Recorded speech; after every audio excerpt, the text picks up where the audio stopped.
अस्सलामु अलैकुम वरहमतुल्लाहि वबरकातुहू। अल्हम्दुलिल्लाहि वहदा वस्सलातु वस्सलामु अला मन ला नबिय्य बअदह। अऊज़ु बिल्लाहि मिनश शैतानिर रजीम। बिस्मिल्लाहिर रहमानिर रहीम। अलिफ लाम मीम। ज़ालिकल किताबु ला रैब फ़ीहि हुदल लिल मुत्तक़ीन अल्लज़ीना युमिनूना बिल ग़ैबि व युक़ीमूना अस्सलाता व मिम्मा रज़क़नाहुम युनफ़िक़ून वल्लज़ीना युमिनूना बिमा उन्ज़िल इलैका व मा उन्ज़िल मिन क़ब्लिक व बिल आखिरति हुम यूक़िनून उलाइका अला हुदम मिर रब्बिहिम व उलाइका हुमुल मुफ़्लिहून।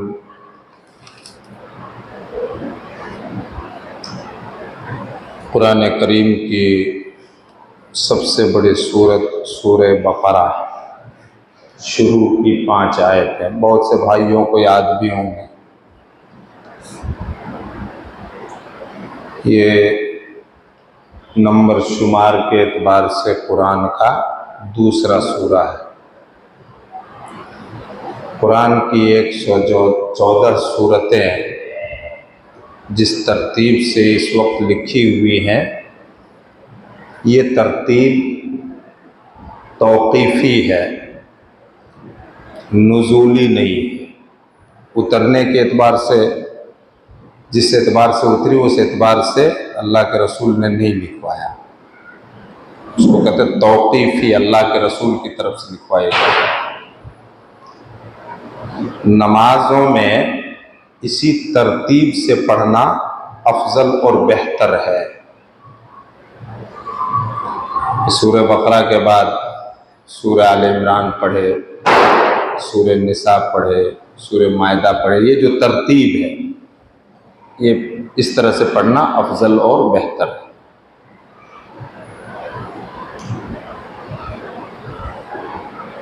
सूरह बकरा की एक बहुत बड़ी फजीलत अल्लाह के रसूल सल्लल्लाहु अलैहि वसल्लम ने जो बयान फरमाई है, ला तजअलू बुयूतकुम कुबूरा। अजीब अल्फाज है, गौर नहीं करते हैं। अपने घरों को कब्र ना बनाओ। इंसान अपने कुछ अमल से और अपने कुछ करतूत से अपने आलीशान आरामदेह घर को कब्र बना लेता है। अपने घर को कौन कब्र बनाएगा? अल्लाह के नबी ने क्या फरमाया? अपने घरों को कब्र ना बनाओ। उसके बाद आपने फरमाया फ़इन्नल बैतल्लज़ी तुक़रअ फ़ीहि सूरतुल बकरा यनफ़िरु मिन्हु शैतान। जहाँ पर सूरह बकरा पढ़ी जाती है, घर हो, दुकान हो या और कोई जगह हो, वहाँ से शैतान भागता है। इसी तरह से आप सल्लल्लाहु अलैहि वसल्लम ने नफली नमाजें घर में पढ़ने पर उभारा है कि ये इबादतें घर के अंदर कुछ न कुछ होना ही चाहिए। अगर ये इबादतें घर के अंदर नहीं होती हैं, जो आज आम माहौल हो गया है, तो गोया घर वाले खुद अपने हाथों से अपने घर को कब्र बना रहे हैं।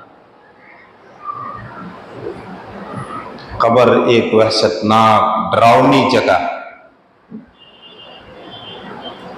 खूब टीवी चले, मोबाइल चले, खुशियां हों, सब कुछ हो, ऐशो आराम के सारे असबाब हों, सारी चीजें हों, सारी फैसिलिटी हो, लेकिन ये सब अमल अगर नहीं है तो गोया आदमी अपने घर को क्या करता है, अपने हाथों से कब्र बनाता है। बहुत डरने की जरूरत है।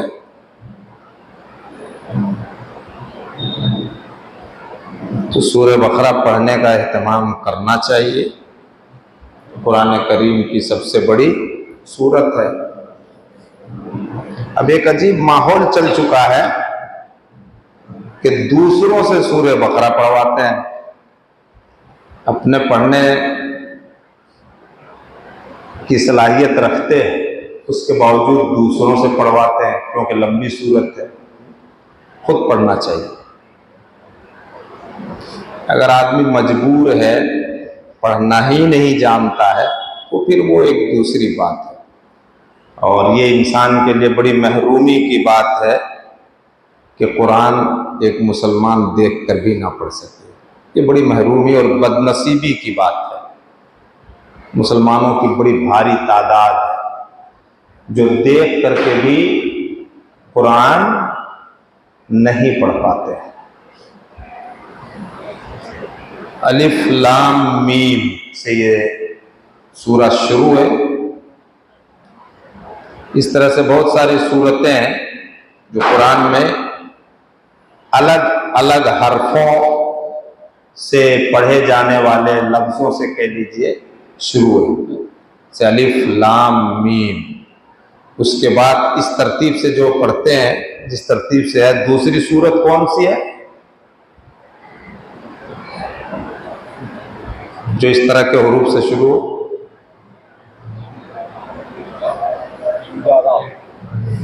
सूरह आराफ। माशाअल्लाह। अलिफ लाम मीम सा। उसके बाद एक और बता दीजिए। सूरह मरियम। काफ हा या ऐन साद। और इस तरह के हुरूफ मुक़त्तआत से शुरू होने वाली सूरतें सबसे ज्यादा 25वें पारे में। इसमें 25वें पारे सबसे ज्यादा। ये मशहूर बात है, बहुत से भाई लोग जानते होंगे कि इस तरह से जो सूरतें शुरू हुई हैं जिनको हुरूफ मुक़त्तआत कहा जाता है। मुक़त्तआत कटे हुए, अलग अलग पढ़े जाने वाले हर्फ, अक्षर, जिनसे शब्द नहीं बनता है, जिनसे शब्द और लफ्ज नहीं बनता है। अलिफ लाम मीम। अल्लाह के नबी सल्लल्लाहु अलैहि वसल्लम ने इसके ताल्लुक से फरमाया कि मैं ये नहीं कहता ये एक लफ्ज है, बल्कि ये 3 हुरूफ है। और फिर आपने इसी से समझाया था कि कुरान के एक हरफ पढ़ने से 10 नेकी। अलिफ एक हरफ है, लाम एक हरफ है, मीम एक हरफ है, जबकि तरतीब में अलिफ के बाद बा है, ता है, सा। अलिफ लाम मीम अलग अलग पढ़े जाने वाले जो हुरूफ तहज्जी अरबी के हैं, अक्षर, अल्फाबेट्स जिसको इंग्लिश में कहते हैं। अहले इल्म ने इसके ताल्लुक से एक बहुत बड़ी बारीक बात लिखी है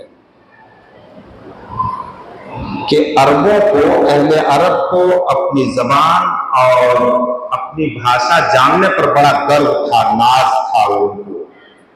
वो दुनिया के दूसरे लोगों को अजमी कहते थे,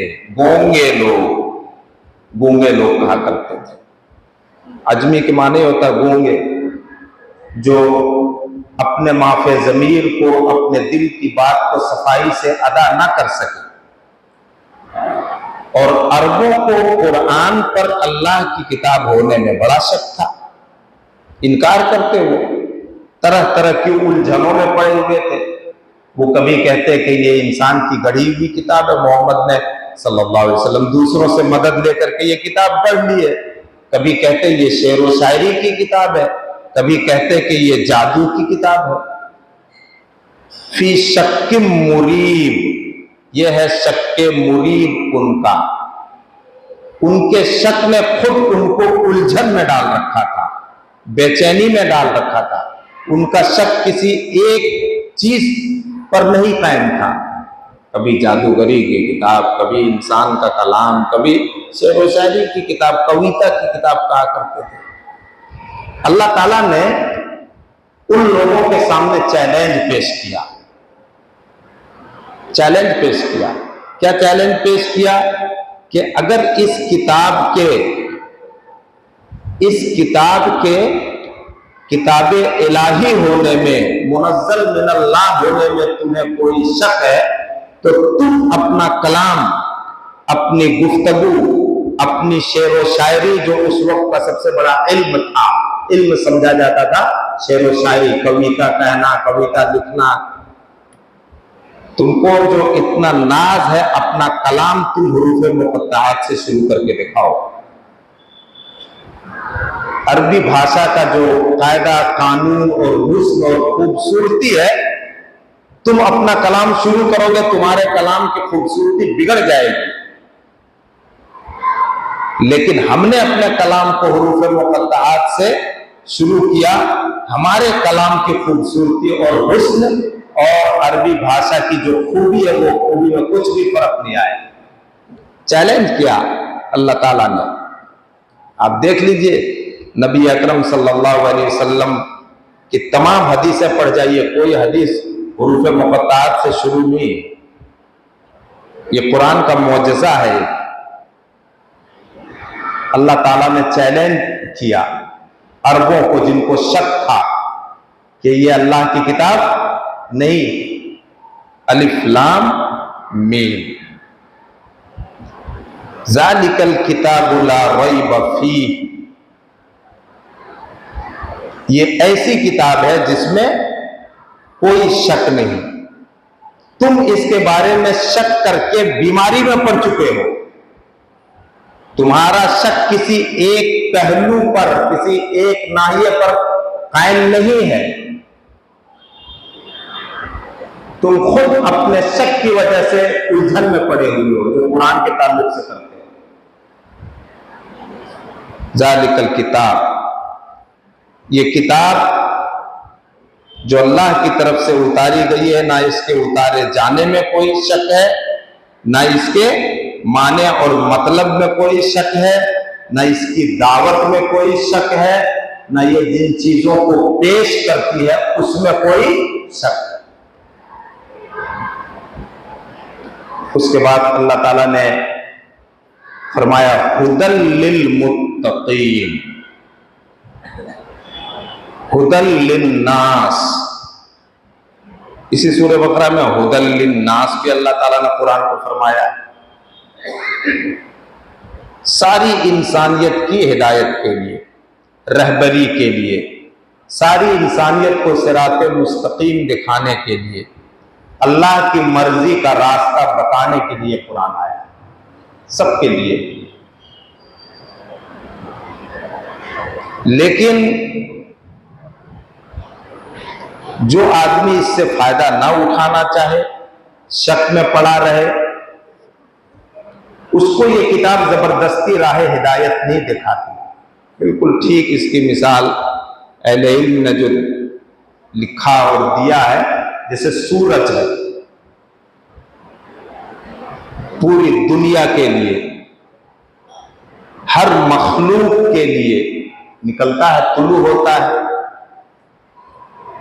एक आदमी कहे कि मुझे इसकी रोशनी से फायदा नहीं उठाना है, हमें इसकी रोशनी की जरूरत नहीं है, अपने आप को काल कोठरी में बंद कर ले और आंखें बंद कर ले सूरज निकलने से गुरूब होने तक, तो जाहिर सी बात है सूरज से उसको फायदा नहीं पहुंच सकता। यही हाल इस किताब का है। सबको रोशनी दिखाने के लिए आई, रोशनी देने के लिए आई है, लेकिन हिदायत उसे मिलेगी जो हिदायत का तलबगार होगा।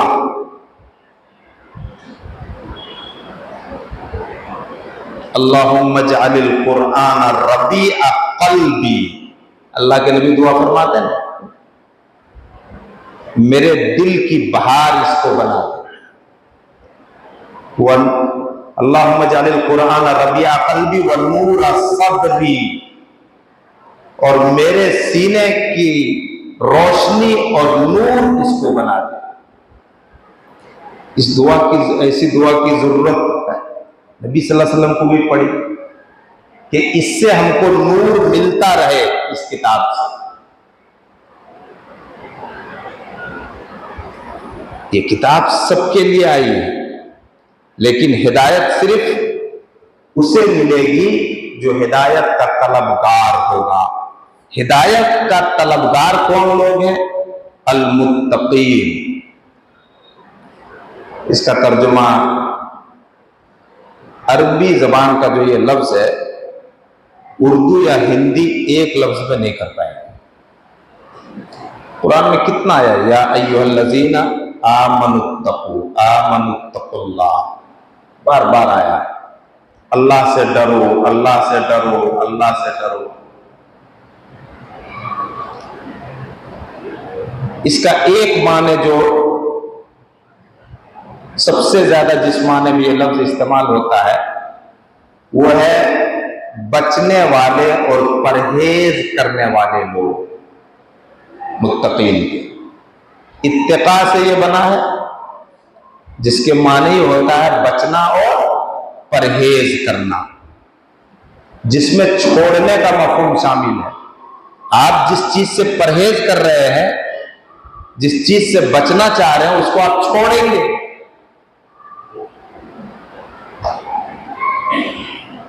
और ये नफ्स पर बड़ा गिरा गुजरता है, नफ्स पर बड़ा गिरा और बड़ा मुश्किल होता है।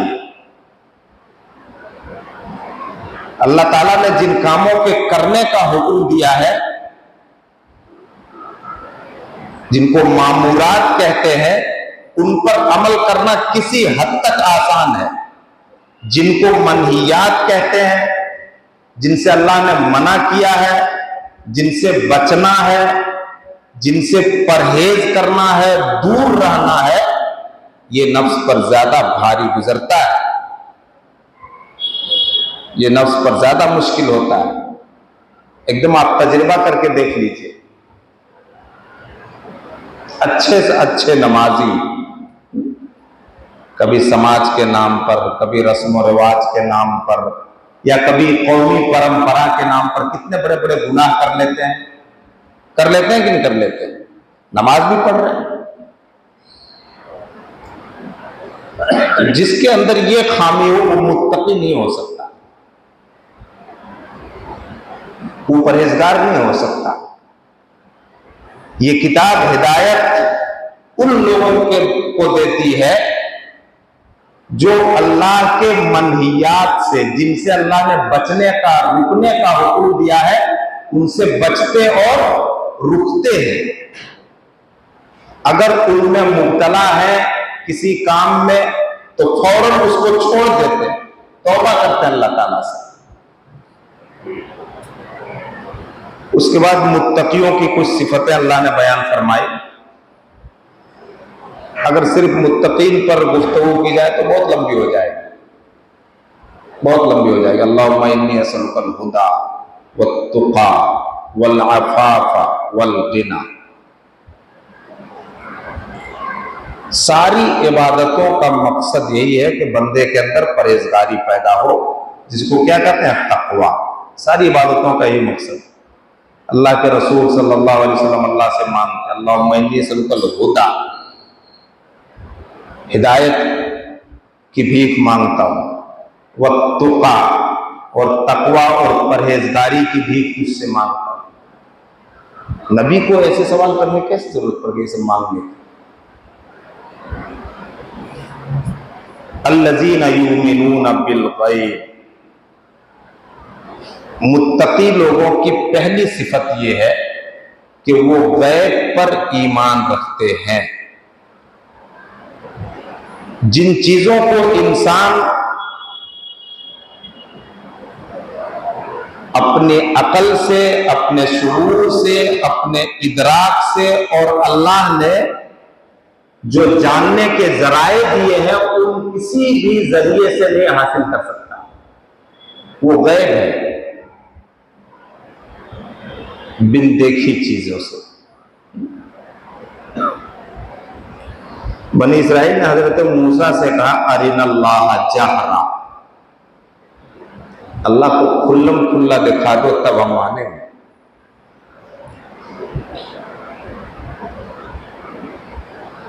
ईमान बिल गैब का ये तकाजा है कि अल्लाह की तरफ से रसूल ने जो कुछ बता दिया सबको बगैर अदना दर्जे के शक के मानना है। अगर किसी किस्म का शक भी हो गया, किसी किस्म का शक अगर हो गया तो फिर ईमान खत्म हो जाएगा। ईमान बहुत नाजुक चीज है, बहुत नाजुक चीज है। शक के साथ ईमान बाकी नहीं रहता। हिसाबो किताब होगा, जब होगा तब देखेंगे, जब होगा तब देखेंगे। ये मुंह से कह देना तो ये कुफ्र है। अगर दिल में इस किस्म का ख्याल भी आ जाए तो फौरन अल्लाह से तौबा करना चाहिए, फौरन अल्लाह से तौबा करना चाहिए। ये ईमान बिल गैब के खिलाफ। जितनी चीजों पर अल्लाह ताला ने ईमान लाने का हुक्म दिया है, अल्लाह की जात, उसकी सिफतें, उसके अफ़आल, जन्नत, जहन्नम, फरिश्ते, हश्र व नश्र, कब्र की जिंदगी, हिसाब व किताब, सब की बुनियाद जो है ईमान बिल गैब, सब की बुनियाद ईमान बिल गैब। इसलिए मुत्तकी की पहली सिफत अल्लाह ताला ने मुत्तकियों की जो बयान फरमाई, ईमान बिल गैब की। वयुकीमून अस्सलाह, दूसरे नंबर पर नमाज के क़याम, कायम करने का हुक्म, कायम करने का जिक्र अल्लाह ताला ने कुरान करीम में जगह जगह फरमाया है। नमाज के लिए सुस्ती करना भी, नमाज में सुस्ती के साथ नमाज के लिए उठना, इसको तो अल्लाह ताला ने बड़ी सफाई के साथ मुनाफिकों की आदत बताई है। वइज़ा कामू इलस्सलाती कामू कुसाला, मुनाफिकीन नमाज में आते लेकिन सुस्ती के साथ। नबी सल्लल्लाहु अलैहि वसल्लम के पीछे मस्जिद नबवी में नमाज पढ़ते थे, इतनी सुस्ती को भी इस्लाम गवारा नहीं करता नमाज के लिए। लोगों पर कहां हम लोगों की नमाज, कहां हम लोगों की आदतें नमाज के सिलसिले में। कुरान से हमें कैसे फायदा पूरा मिलेगा? वो मिम्मा रज़क़नाहुम युनफ़िक़ून, नमाज के क़याम में ये बात भी शामिल है कि अपने घर वालों की नमाज पर कड़ी नजर रखनी, बड़ी कड़ी नजर रखनी। हम किसी तरह से पढ़ लेते हैं हम लोग, लेकिन हमारे पीछे घर वालों की नमाज का क्या हाल है इसकी फिक्र हम लोगों को नहीं। दूसरों को हम नमाज की दावत दे देते हैं, नसीहत के जरिए, तकरीर के जरिए या और किसी जरिए से, लेकिन घर वालों की फिक्र नहीं करते। अभी दोनों ये पहली रकात में सूरह ताहा की जो आयतें पढ़ी गई उसमें यह आयत आई, वअमुर अहलका बिस्सलाति वस्तबिर अलैहा। अल्लाह ने अपने नबी को हुक्म दिया, अपने घर वालों को नमाज का आप हुक्म दीजिए, ऑर्डर चलाना है, हुक्म दीजिए। वस्तबिर अलैहा, और खुद उस पर डट करके, जम करके कायम रहिए। क्या नबी से सुस्ती हो सकती है नमाज में? क्या नबी घर वालों पर नजर नहीं रखते होंगे? कैसी इबादत है ये? जो खूब करे उसको और करने का हुक्म, जो इस इबादत को खूब करे उसको और करने का हुक्म, जो इस पर कायम है उसको और मजबूती से कायम रहने का हुक्म। वामुर अहलक, अपने घर वालों को नमाज का हुक्म दीजिए, वस्तबिर अलैहा, और उस पर डट जाइए। खुद आप अमली नमूना पेश कीजिए उनके सामने। वो मिम्मा रज़क़नाहुम युनफ़िक़ून, ये मुत्तक़ियों की तीसरी सिफत है कि जो कुछ हमने उनको दे रखा है उसमें से खर्च करते हैं। जिस्मानी इबादतों में नमाज बुनियाद है और माली इबादतों में ज़कात बुनियाद है। इसलिए ये दोनों का तज़किरा कुरान करीम में 82 मकामात पर एक साथ हुआ। कितनी जगहों पर? 82 मकामात पर। और हर जगह तकरीबन अल्लाह ताला ने माल देने की निस्बत अपनी तरफ किया है। जो हमने दिया है, जो अल्लाह ने दिया है, उसमें से खर्च करो। अपनी मेहनत, अपनी कमाई, अपनी होशियारी और अपने हुनर का सिर्फ नतीजा समझना, ये कारून की सोच और कारून की ज़हनियत है। कारून ने ये कहा था इन्नमा ऊतीतुहु अला इल्मिन इंदी, ये माल तो हमको मेरे उस इल्म और उस हुनर की वजह से मिला है जो मुझको हासिल है। इसमें अल्लाह के फजल व एहसान का कहाँ दखल है? तो ईमान बिल गैब के बाद इबादात के बाब में मुत्तकियों की पहली सिफत क्या है? नमाज का क़याम। और दूसरी सिफत, जो कुछ अल्लाह ने दे रखा है उसमें से हस्बे तौफीक खर्च करते रहना, अल्लाह के दीन के लिए, अल्लाह के कलमे की बुलंदी के लिए और अपने ही जैसे इंसानों के साथ हमदर्दी करने के लिए। उसके बाद जो बातें हैं वो इंशाअल्लाह ताला आइंदा हफ्ते सुनाया जाएगा। अल्लाह ताला हम सबको अमल की तौफीक दे और अल्लाह रब्बुल आलमीन इस किताब के ज़रिए हम सबको हिदायत नसीब फरमाए। सुब्हानकल्लाहुम्मा व बिहम्दिका अशहदु अल्ला इलाहा इल्ला अंता अस्तगफिरुका व अतूबु इलैक व सल्लल्लाहु अला नबिय्यिना मुहम्मद व आलिहि व सल्लम। अस्सलामु अलैकुम।